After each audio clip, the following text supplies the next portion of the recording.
Hello दोस्तों, आप सभी को फाल्गुन पूर्णिमा की हार्दिक बधाई। तो चलिए हम फाल्गुन पूर्णिमा की व्रत कथा का श्रवण करते हैं।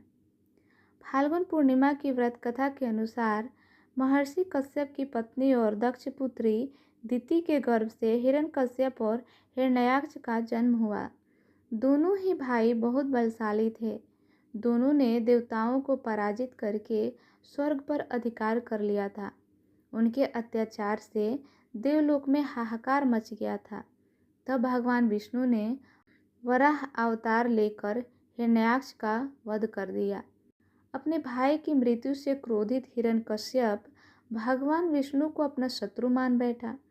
वह अपने भाई की मृत्यु का प्रतिशोध लेने के लिए भगवान ब्रह्मा की तपस्या में लग गया। उधर हिरण्यकश्यप की अनुपस्थिति में देवताओं ने दैत्यों पर आक्रमण करके स्वर्ग पर पुनः अपना अधिकार जमा लिया।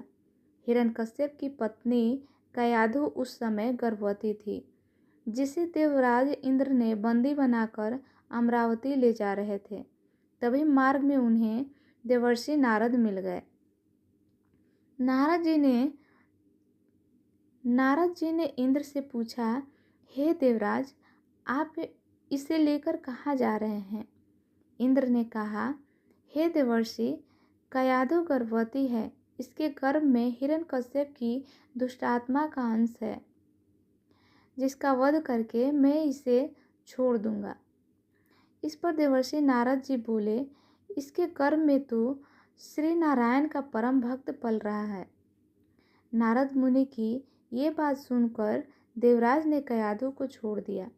फिर देवर्षि नारद हिरण्यकश्यप की पत्नी को अपने आश्रम में ले आए और बोले, जब तक हिरण्यकश्यप की तपस्या पूरी नहीं हो जाती तुम आराम से यहाँ रह सकती हो।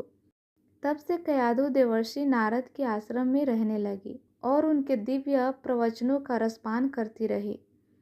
इसका गर्भ में पल रहे शिशु पर भी बहुत गहरा प्रभाव हुआ।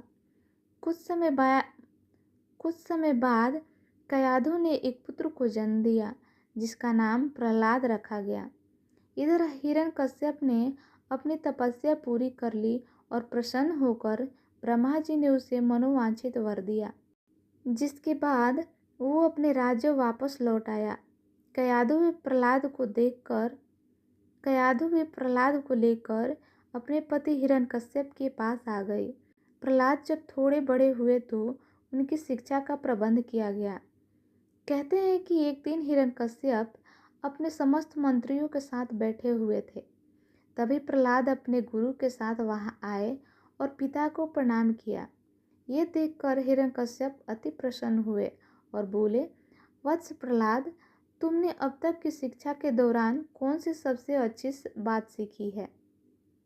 कृपया मुझे बताओ।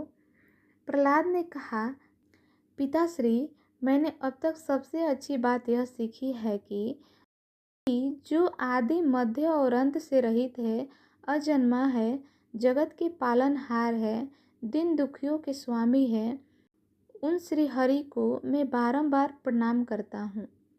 अपने पुत्र के मुख से श्री विष्णु भगवान की भक्ति से भरे ऐसे वचन सुनकर हिरण्यकश्यप क्रोधित हो गया। उसने प्रहलाद के गुरु पर चीखते हुए कहा, अरे मूर्ख, तूने मेरे बालक को मेरे परम शत्रु का गुणगान करने की शिक्षा क्यों दी? प्रहलाद के गुरु ने कहा, दैत्यराज, आप क्रोध को छोड़ दें। ये बातें मैंने आपके पुत्र को नहीं सिखाई। ये सुनकर हिरण्यकश्यप को आश्चर्य हुआ। उसने अपने पुत्र से पूछा, तुम्हें ये उपदेश, ये शिक्षा किसने दी? प्रहलाद बोले, हृदय में स्थित भगवान विष्णु ही तो संपूर्ण संसार के उपदेशक हैं। उनके सिवाय कोई किसी को कुछ नहीं सिखा सकता। ये सुनकर हिरण्यकश्यप के क्रोध का कोई ठिकाना नहीं रहा। फिर वो बोला, अरे मूर्ख, मेरे सामने ये विष्णु कौन है? तू क्यों बार बार उसका नाम ले रहा है? क्या तू इसका परिणाम जानता है?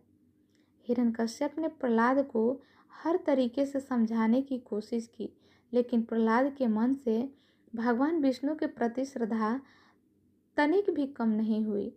यह देखकर हिरण्यकश्यप और भी ज़्यादा क्रोधित हो गया और उसने अपने सेवकों को आज्ञा दी कि इस दुरात्मा को मौत के घाट उतार दिया जाए। दैत्यराज हिरण्यकश्यप की आज्ञा के अनुसार सैनिकों ने प्रहलाद पर तरह तरह के अत्याचार किए तथा उन्हें मारने की कोशिश की, परंतु भगवान विष्णु की कृपा से वो सब प्रहलाद का बाल भी बांका न कर पाए। हिरण्यकश्यप ने अंत में अपनी बहन होलिका को आदेश दिया कि प्रहलाद को गोद में लेकर अग्नि में बैठ जाए, क्योंकि होलिका को ऐसा वरदान था कि अग्नि से उन्हें कोई हानि नहीं होगी। अपने भ्राता के कहने के अनुसार होलिका भक्त प्रहलाद को अपनी गोद में लेकर अग्नि में बैठ गई। वहीं प्रहलाद हाथ जोड़कर निरंतर प्रभु ध्यान में मग्न रहे और नारायण नारायण करते रहे। हरि कृपा से प्रहलाद बच गए, किंतु होलिका उसी आग में जलकर भस्म हो गई। तो दोस्तों, कथा यही समाप्त हुई। मिलते हैं अगले वीडियो में, तब तक के लिए जय माता दी दोस्तों।